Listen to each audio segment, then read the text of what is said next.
Good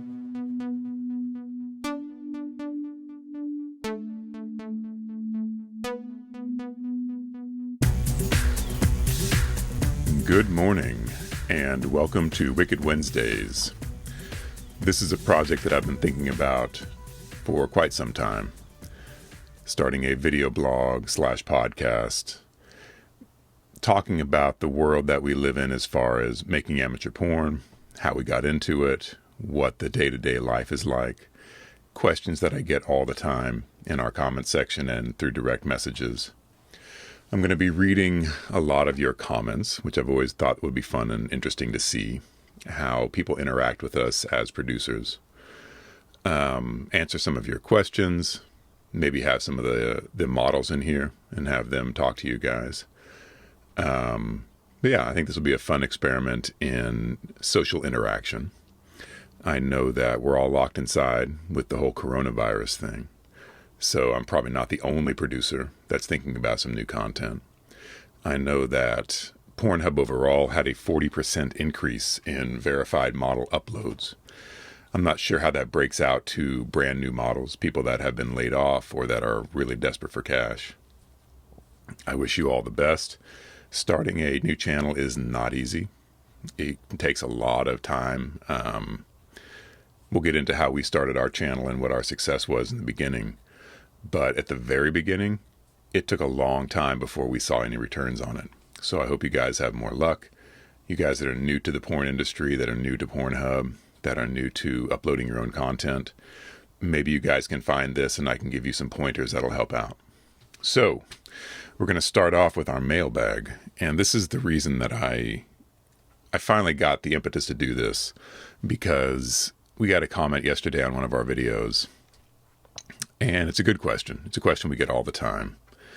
And it's one that, because of the type of porn that we're making, we make very rough porn, very CNC based porn, which is consensual non-consent. We'll talk about that. A lot of our fans have questions, and we understand that. And those questions can't always be answered in a short, I think we get 50 word reply on a Pornhub video. So I wanted to talk about this more in depth. Elfay23 writes, I went through the Pornhub sign up just to comment and ask what a dom or sub could do in order to prepare for something like this. I've been wanting my boyfriend to handle me like this for quite a while, but fear of pain / damage has been holding me back, especially since he's a bit of an amateur. I love him though. Any help? Yes, we do have help for that. So, when you watch one of our videos and you see some really rough sex, whether that's, just me handling the model roughly, shaking her around, slapping her, choking her, or whether it's our more intense videos where we kind of specialize in painful anal videos, that's what we do. What you're seeing is real. There's the key. The models that I work with don't act. I'm not telling them, hey, act like this hurts. I'm giving them stimulus that hurts. So all they have to do is react naturally. Now, why would someone want to have sex that hurts? We can talk about how the power exchange dynamic in BDSM works. A lot of what we do is based in the BDSM world and in dominant submissive relationships. When it comes right down to it, you don't get to pick out your kinks. You don't get to decide one day, oh, I'm going to be into leather or I'm going to be into latex. You see something and it turns you on, or you have fantasies and that turns you on. And as far as I can tell, that stuff is hardwired in. I've never met somebody that decided, oh, I'm going to be into feet, which a lot of people are, and that's cool. Or, you know what? I like boobs more than I like asses. You just have these things. You have these kinks inside of you, these desires inside of you. For some people, a lot of women that I know, they're into rough sex, and that's fine. There's literally nothing wrong with that. Nobody wants to be abused in real life. Nobody wants something to happen to them that they don't want to happen to them. They don't want to get, dragged out of their car and assaulted. That nobody wants that in real life. Nobody. And we don't encourage that. We don't in any way think that that's cool. The kind of stuff that we make is fantasy based. And in those fantasies, some people fantasize about being taken against their will. Fantasy. How do they play out those fantasies safely? You find somebody that you trust, that if you actually want them to stop, they will stop. And there's the key. In the real world, people aren't going to stop. It's dangerous. It's bad. It's a terrible, terrible thing. In fantasy rough sex, you can trust your partner to stop when they say stop. Now, you've heard about safe words. That's a big part of this. Sometimes you'll hear the model say, no, stop, I can't, it hurts, all that stuff. Yeah, that's all true. That's the feelings they're feeling. They're encouraged and allowed to express those things because that's part of that fantasy. But if they actually want it to stop, they have a safe word. By the way, I recommend using your real name as a safe word. That's something you're not going to forget. And it's usually not something that comes up in normal sexual activity. There's all kinds of other words. I'm not saying you have to use your name. That's what I encourage. I think that's a very good safe word. I know that when I hear one of my models say their name, everything stops.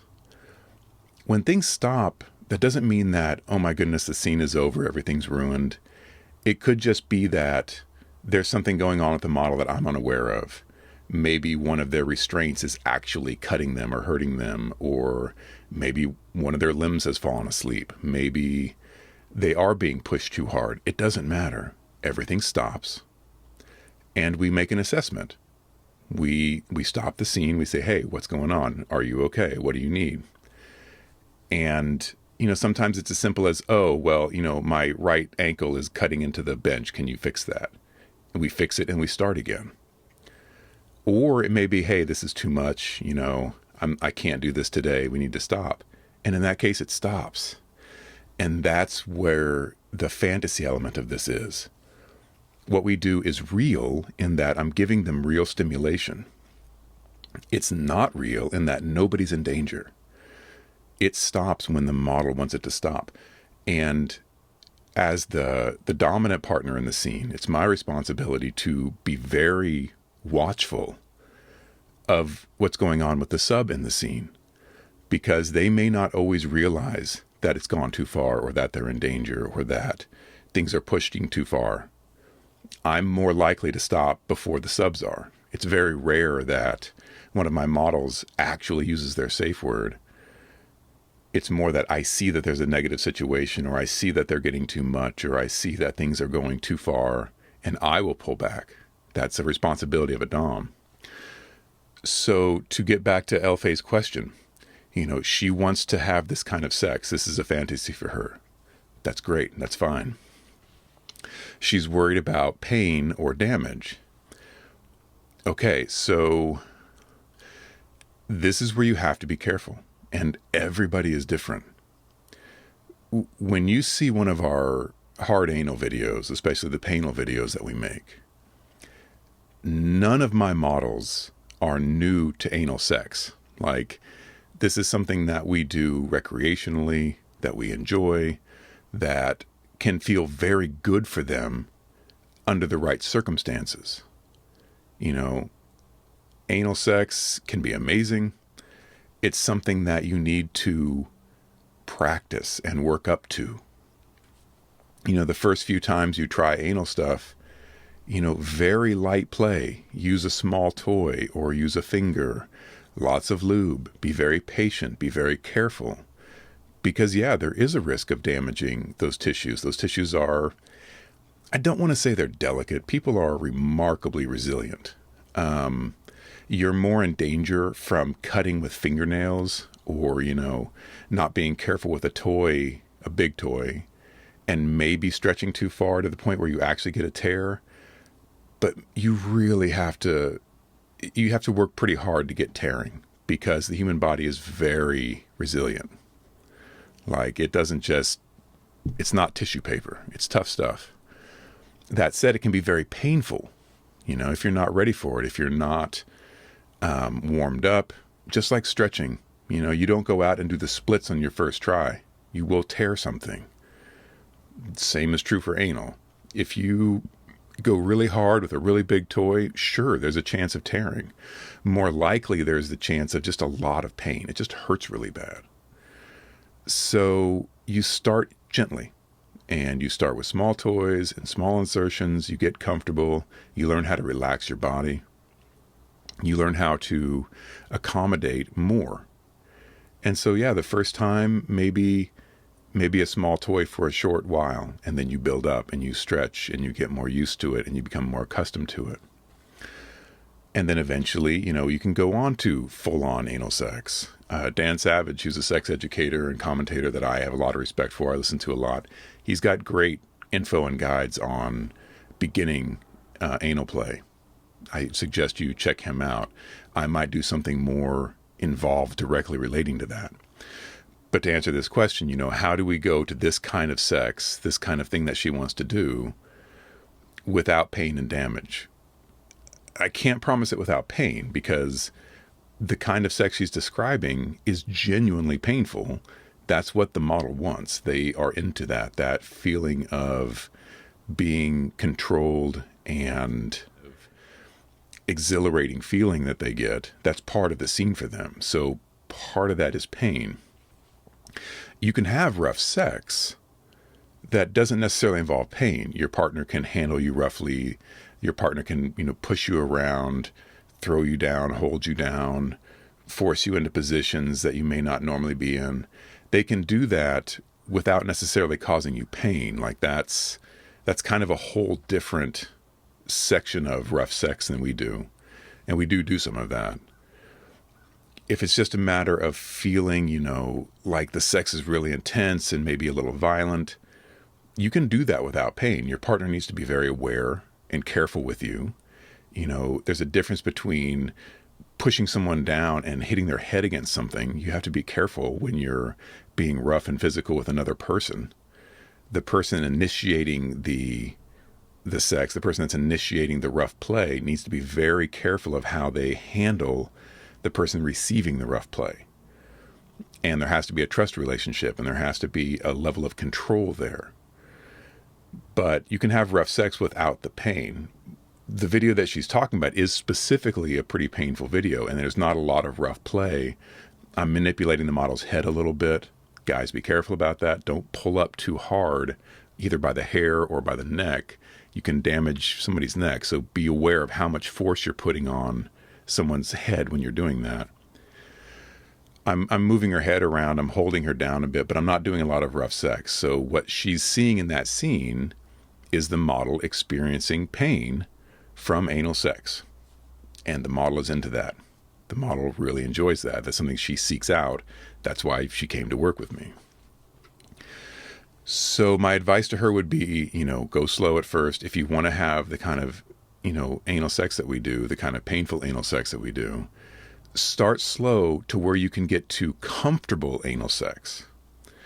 So that's the second part of what I wanted to say in my commentary on this is people will frequently comment on our videos. Oh, I've seen her have anal sex before.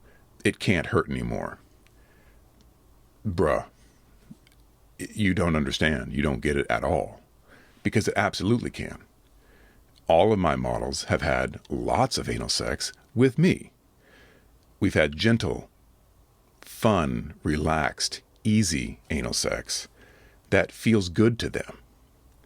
However, if I want it to hurt, it's very easy to make it hurt. You go too deep, you go too hard, you go too fast, you put them in positions that are uncomfortable, you don't give them time to really warm up at the beginning. All those things can make what is normally very comfortable and pleasurable very painful. Just like vaginal sex can be very painful if you just go hard and fast right away without giving your partner time to warm up. Vaginal sex can be very painful no matter how many times a woman has had sex. So this crazy notion that, this model has done anal before, Therefore, she cannot be in real pain. She's faking it, is ridiculous. And it's harmful because I think it gives guys the idea that if a woman has had anal sex before, they don't need to be careful, which is bullshit. They do need to be careful because you can really hurt your partner. So causing a partner pain that has consented to it and is on board with it is cool. That's fine. Causing a partner pain when they have not consented to it and it's not what they want is really bad and should never, ever be done. That's, an accident at best and assault at worst. So be careful with your partners and get rid of this crazy notion that because a partner has had anal before, oh, they're tough. They can take it. It doesn't hurt anymore. That is just dumb. It's just dumb. And if you're curious about that, I suggest you shove something large up your ass and see what it feels like. And then a week later, do it again because you've already had it done once, so you're fine. You're good. And if you don't think that sounds like fun, then perhaps understand that what the models you're seeing are doing, it's certainly real. It's real. Oh, what about porn stars? I see them taking giant stuff all the time. Yes, just like you see professional gymnasts stretching their bodies into shapes that you could never do. The people you see doing pro porn who are doing huge insertions and, Kinky Joe who has women shoving their entire arm up inside of her. Yeah, she didn't do that on the first day. She didn't do that in the first week. She didn't do that in the first month. That kind of thing, sure, anybody can do it, just like anybody can do the splits. If you work hard enough at it and you stretch every day and you practice it and you keep practicing it, because just like a gymnast, if you can do the splits when you're 16 and then you don't do any gymnastics for 20 years, if you try to do the splits, you will hurt yourself. The same is true for sex stuff. So these models that you see taking really big toys or doing really big insertions, they have worked up to that. And so it is comfortable for them and it is fairly easy for them. But at the beginning, they had to start small and then they got big. The same is true with porn stars that are doing a lot of anal scenes.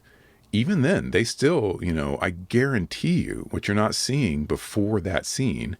Well, first of all, have you ever noticed that in porn, anal is always super squeaky clean? Well, guess what, guys? That's because those models are doing a lot of, douching and cleaning ahead of the scene. So they're already starting their day by, cleaning themselves out, making sure that everything's going to be perfect, stretching, getting warmed up, probably using some small toys to medium toys to big toys before they go in and have a big scene in a studio where, guys with enormous cocks are going to be fucking them. They're going to get ready ahead of time, just like a pro athlete would for a big sports night. These pro stars are getting themselves ready. The same thing with cam girls that do big insertions. It's what they do, and they are accommodated to it. They've stretched for it. They've gotten ready for it. Guys lift weights at the gym. It's the same thing. You don't go in and pick up 500 pounds on your deadlift on your first day, just like that guy over there does it. He worked up to it. He worked his body. He made his body stronger. He made his body capable of lifting that weight. The same is true. The human body is an amazing thing, but get rid of these notions that you have that, I don't know. I don't know where they come from. I really don't. I don't know why people think that, oh, this person's had sex before, therefore it can never hurt again. Or this person's had anal, therefore it can never hurt again. That's all nonsense. It really is. Be careful with your partners. Quit, ragging on porn stars that are doing the best they can to provide entertainment. What we do is we kind of specialize in the real deal. We try to make it as real as possible with cameras running, which is not easy. We'll get into that some other day. So, my advice to LFA23, experiment with her partner. Talk to her partner. Communicate with her partner. Maybe sit down and watch a video with her partner of the kind of thing she's interested in. But be open in that communication and make her concerns clear. Say to her partner, I don't want to get hurt. I don't want this to hurt too much. I don't want to get damaged. but I'm into this kind of sex, so maybe we can play a little bit more roughly next time. I would enjoy that. Maybe we can try a little bit of anal stuff and be careful at first so that we can work up someday to doing the intense anal stuff. That was my advice to her. So there were 2 comments that I really wanted to address this week, kind of our main comments, and then I'll read a bunch of miscellaneous fun stuff. We talked about the main comment about how to start out talking to your partner. And this comment's very interesting, and I think of all the comments we got this week, this is the one that really pushed me over the edge to start this videocast. Big D 201 writes, "First of all, interacting with porn people feels surreal. I think of you as sexual objects on a screen, not as actual humans. I assure you that we are real people." He goes on to say, "Secondly, if panel is your kink, that's fine. However, lube is safer and comfier, and the lack thereof took this scene from a very good butt-fucking to something a little excessive for most people's tastes. That's my input on this, to be honest." All right. So, yeah, we're people. I get that there's a big fantasy element, involved in watching porn. Porn is about wish fulfillment. It's about vicarious enjoyment. Some people are watching porn because they have a great sex life, but they get to see things on the screen that they may never do in real life, or that they want to do, or that they're curious about, or that their partner's not into, etc. And porn fills that niche for them. Some people don't have any sexual outlet, and porn, gives them that sexual encouragement and that outlet that they need. Awesome. People watch porn for as many reasons as there are people. It's difficult for us because, we make a certain kind of porn. It's what we specialize in. We do make sensual stuff. If you look in our catalog, you'll see some. We don't make that much because it doesn't get views.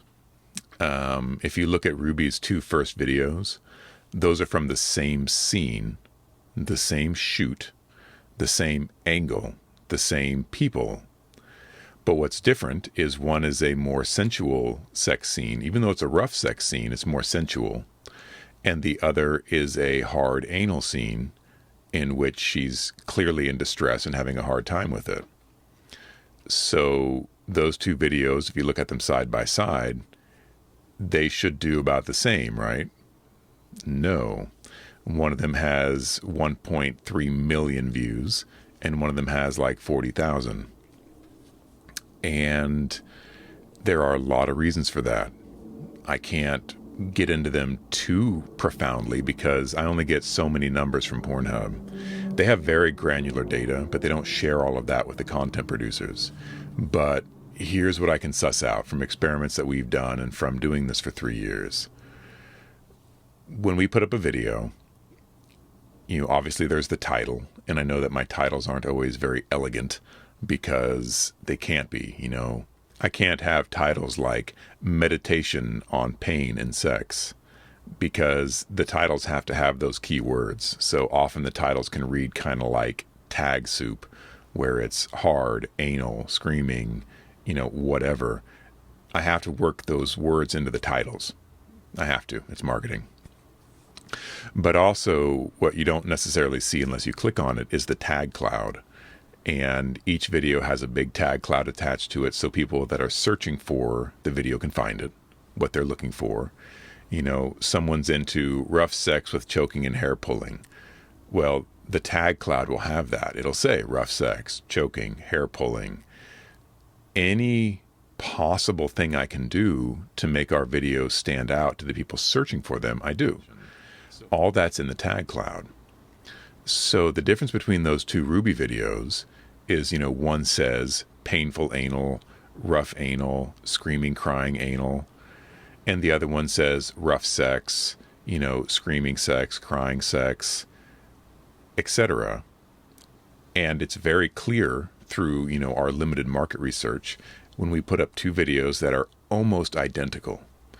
They are shot from the same camera angle. They're part of the same scene. But one of them has a rough anal scene and one of them just has rough sex. The rough anal scene gets literally 1 million more views than the sensual scene or the rough sex scene. So that kind of made it clear from us early on what our niche was. I'm not porn star attractive. I don't have a great body. I don't have all the things that would make me a successful mainstream porn star. I know that. If people want to watch super beautiful people having sex in a well-lit room with really nice cameras and great lighting, there's tons of porn for that. The professional studios put that stuff out every day, and they have models that look amazing, and everybody is perfectly groomed, and everything looks great. That's a particular kind of porn, and it works for a lot of people. It's not what I do. The stuff that I do is very intimate. It's very personal. It's very interaction based. It's much more about the real relationship between the two models on screen, and its own niche in that we do really rough play. We do realistic, genuine rough play, and we try to get it on camera. And there is not as much of that. There's plenty of rough sex. The studios put that stuff out too. But I think you can see the difference in what we do, in that it's more real because we do strive for, accuracy and honesty in our production. And there is a genuine dominant submissive relationship in our videos because there's a genuine dominant submissive relationship in real life. So, this commenter, he's hitting on a couple things. One is that, yeah, you can watch porn as being fantasy, and you can watch it as, not real. A lot of it is not real. A lot of the stuff that we're doing in porn, we don't do in real life necessarily, especially position-wise. But don't forget that we're real people. Like, you're seeing real people on the screen that have real lives and bills, and we go to the grocery store and we go to the bank and we do all the things that normal people do because that's what we are. So try not to forget the human in all this, especially when you're leaving comments. Like, this is not some giant porn studio where nobody's reading the comment section. I read every comment. My models read the comments. We try to keep things positive. I erase really negative stuff for a number of reasons, but one, because I found that negativity breeds more negativity.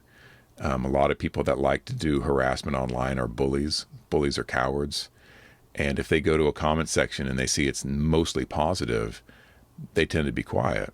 If they see a bunch of negative commentary, they feel the license to add on to that and pile on and be like, oh, well, I'll add my 2 cents too. That guy's ugly. She's fat. What are you guys doing?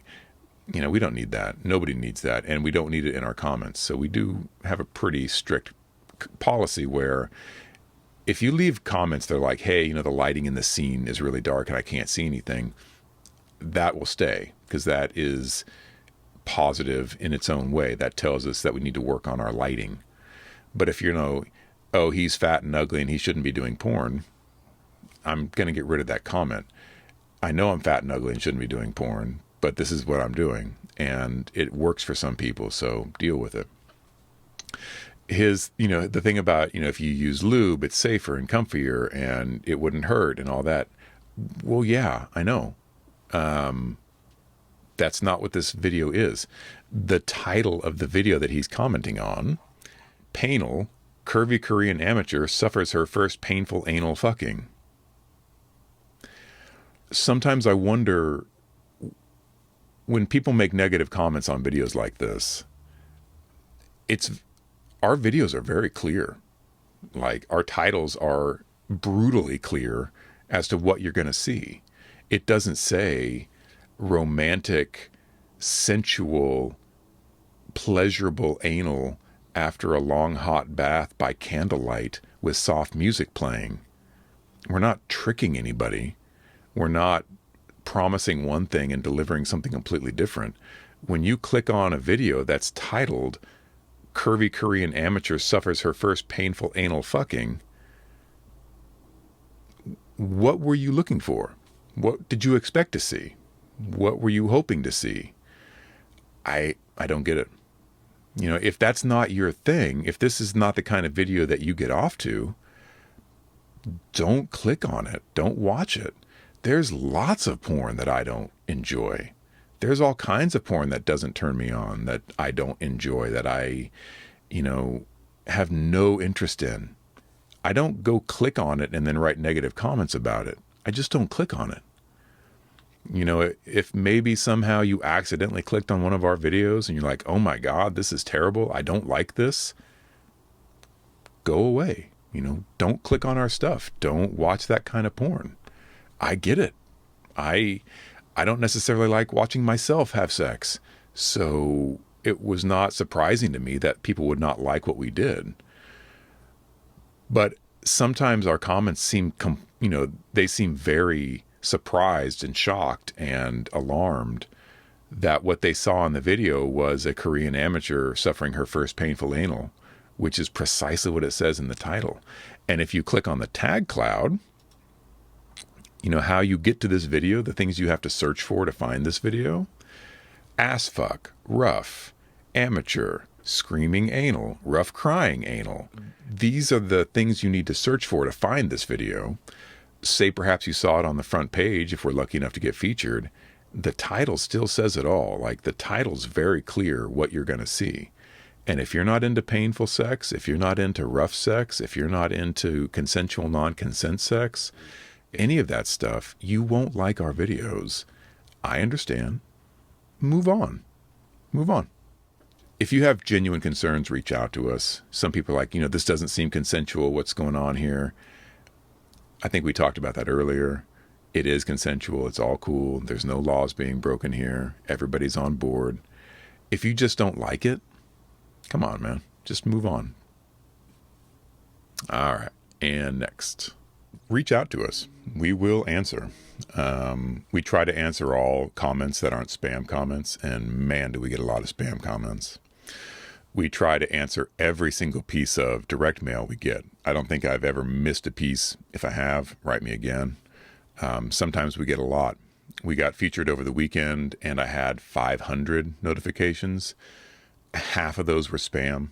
So that's a real problem that we're trying to work with. I've asked Pornhub to give us some better tools to handle that. But it's the modern world, right? Everybody's trying to get that advertising. But we try to answer every single piece of correspondence that comes to us, especially real correspondence. If you write us on Instagram, if you write me on Twitter, if you DM me on Pornhub, my email address is on our site. If you write me, I will get back to you. So whether it's just to say hey and thank you, or you have a question about what we do, or a question about, the kind of sex we do and stuff we do, we want to help out and we want to take the time to write back to you. This is what I do full time now. So I do have the time to write back and answer your questions, and I enjoy the fan interaction. So back to our comments of the week. Pine Sense says, thank you for the comment at the end of the video. I have to admit I felt a little horrible and sorry for the girl, but knowing it wasn't the way it looks, I feel much better. Thanks. So yeah, I mean, when you're seeing our rough sex videos on Pornhub, you can be sure that it's not a crime, right? I'm not going to commit a crime and then upload it to the internet for Interpol to see and come arrest me. What you're seeing is consensual by default. Pornhub actually has a very good verified model system. So if you see that little blue circle with the white check mark in it, that means a verified model. That means that the model who uploads the video and any person in the video has sent in documentation to Pornhub saying, I'm cool with this. This is okay. This is good. And they are serious about it. I have 5 models that I work with. All 5 of them have documentation with Pornhub. And Pornhub has reached out to us on occasion and said, hey, we have a complaint about your video. You need to verify that that model is, consenting and is okay with it and everything's cool and that model is of age and all that stuff. They've taken down our videos because of complaints, and we've had to re-verify that model, send them the information again, send them a picture of the model holding their ID. So Pornhub does take it seriously. They are anti-trafficking, they're anti-underage porn, and you're not going to see anything that has a verified check mark next to it. That's a crime happening, because it's kind of hard to get someone that's had a crime committed against them to verify their information on a international porn site. So that's to say that when you see our videos, what you're seeing is real in the sense that my models aren't actors. So I'm giving them stimulation. That stimulation is sometimes very painful. That stimulation is sometimes very rough. Sometimes it's very sensual. But what you're seeing is real. We try very hard not to act in what we're doing. It just doesn't, it goes against the kind of porn we wanted to make from the beginning. And so I know that some porn is acted. Obviously, the amount of step porn, which is crazy, that's all acted, guys. That's not someone's real mom. That's not someone's stepsister. That's not someone's step aunt, which I saw recently. Come on. Some porn is acted. That's fine. You know, a lot of people like pro porn. A lot of people like, oh, the plumber came over and he's going to fix my sink. They like that porn. That's cool.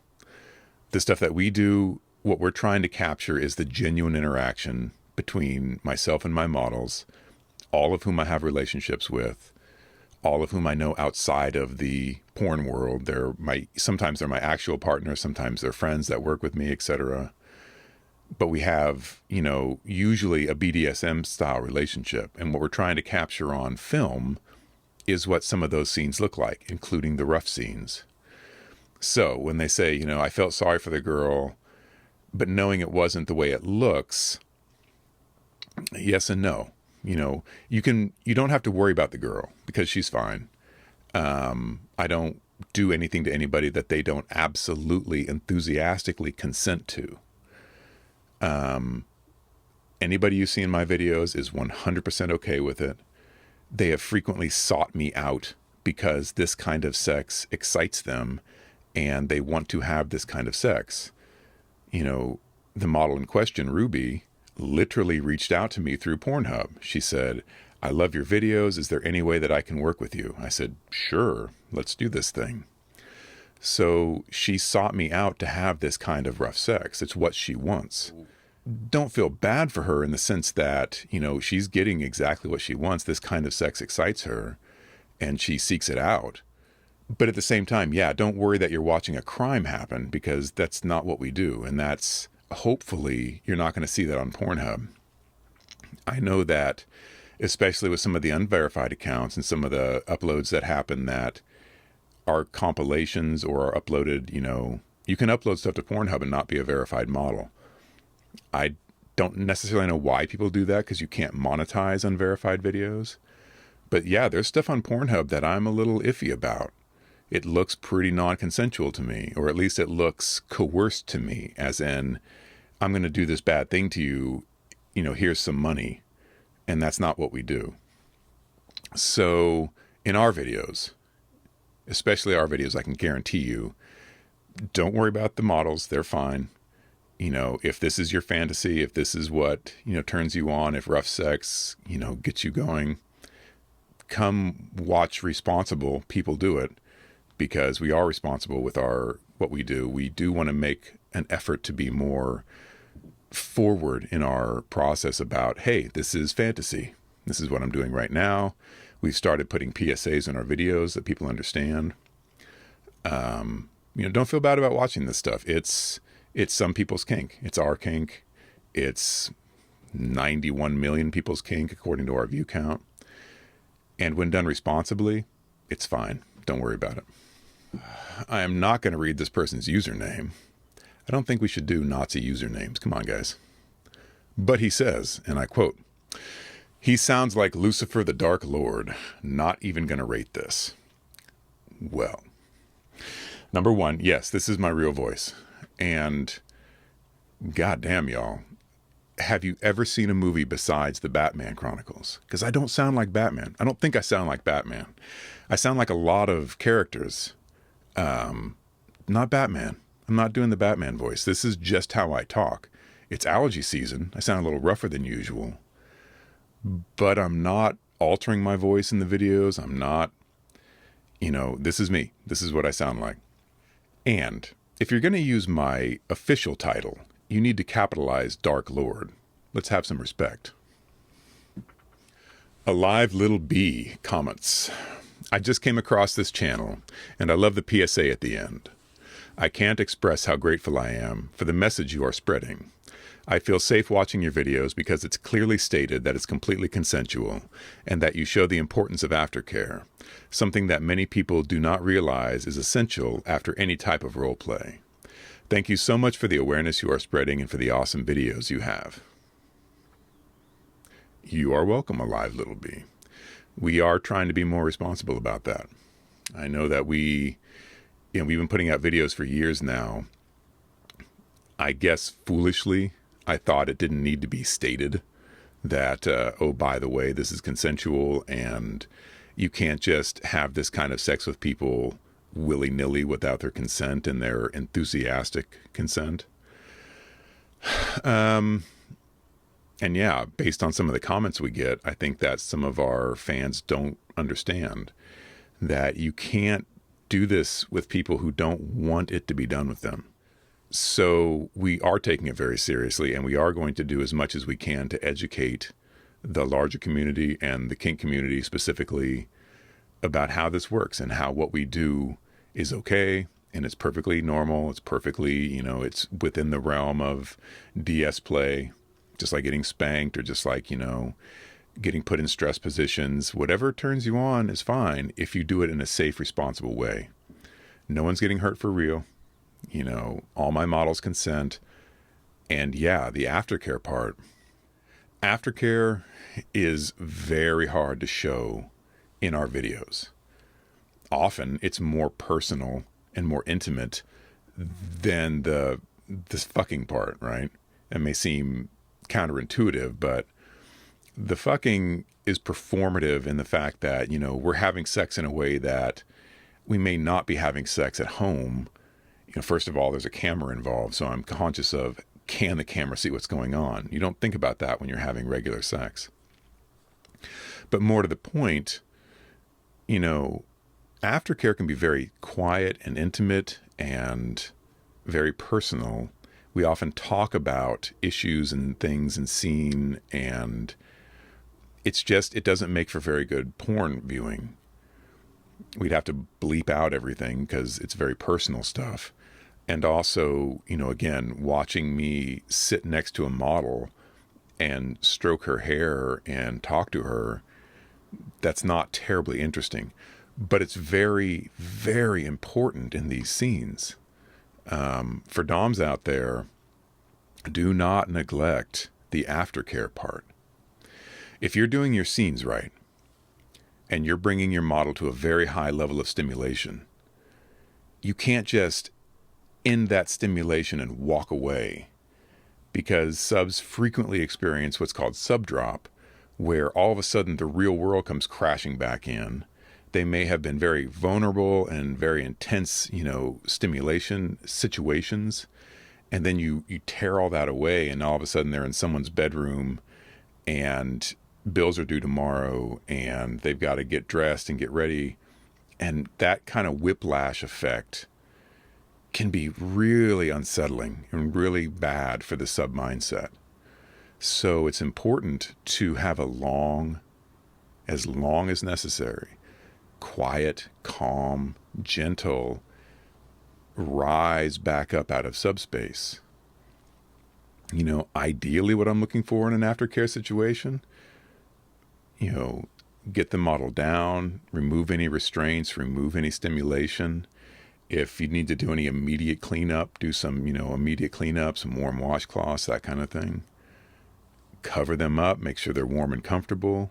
Make sure that everything is okay with them, that they don't need any immediate attention. And then you sit with them and talk with them, pet them, stroke their hair, whatever they need. It's very individual, model to model, until they are calm and relaxed. If they end an intense stimulation session and they're crying and sobbing, you don't just leave them there on the floor and walk out of the room. You bring them back up slowly. You get them calm. You get them comfortable. And ideally, they'll fall asleep. That happens frequently in my sessions where during aftercare, coming down off that adrenaline rush, the model will fall asleep. Stay there, make sure they're okay, and then let them sleep. Make sure that you're there when they wake up or available when they wake up. But yeah, aftercare is super, super important. And I want to go through, we might do a BDSM 101 series where we talk about different kinks, different styles of play. But to address that particular comment, aftercare, you got to do the aftercare, guys. This is an invitation that I go fuck somebody's mom. I get that a lot. It's kind of hard. I don't mind, when someone comments great or hot or love it. I don't mind. I really don't, because, positive comments are nice. It's always good that people are appreciating our videos. I'm hoping that whoever leaves a positive comment is also giving us an upvote, because, man, those upvotes matter. We have videos that have millions of views, but only 1,000 votes. And if 300 of those 1,000 are negative, then we get a 70% rating, right? So it's important that if you like our videos, please, like them. Click that little button. It makes a huge difference for us. But yeah, so, I'm hoping that a lot of these greats and awesome are also accompanied by a like. She likes plants, is inviting me to break her pussy. I don't actually want to break you. I wouldn't mind giving you, quite a rough time, but I'm not going to break anybody. All right. And finally, Miss Lotus writes, "Oh my God, that voice. I need an audio of you telling me to come." You can have one. I'm happy to do custom audio stuff. I'm happy to do custom video stuff. As mentioned in our comments, just reach out to us. We do make custom videos. So if you do want something custom, if you want some, JOI, or you want some videos made custom for you, we're happy to do that. We are very fetish compliant in that there's not too many things that we won't do on camera. We'll tell you if we don't want to. Models who have their faces blurred on our public videos will have their faces blurred in private videos. If you want us to say your name or do specific things that you have always fantasized about, no problem. We are happy to do that. Just reach out to us. All right. This is the first installment of Wicked Wednesday. And, give me some feedback. Tell me some things that you'd like to talk about. Ask me some questions. Give me some topics. Write comments on our videos. You may end up on Wicked Wednesday. Stay safe. Enthusiastic consent. I cannot say that enough. And I will see you next Wednesday.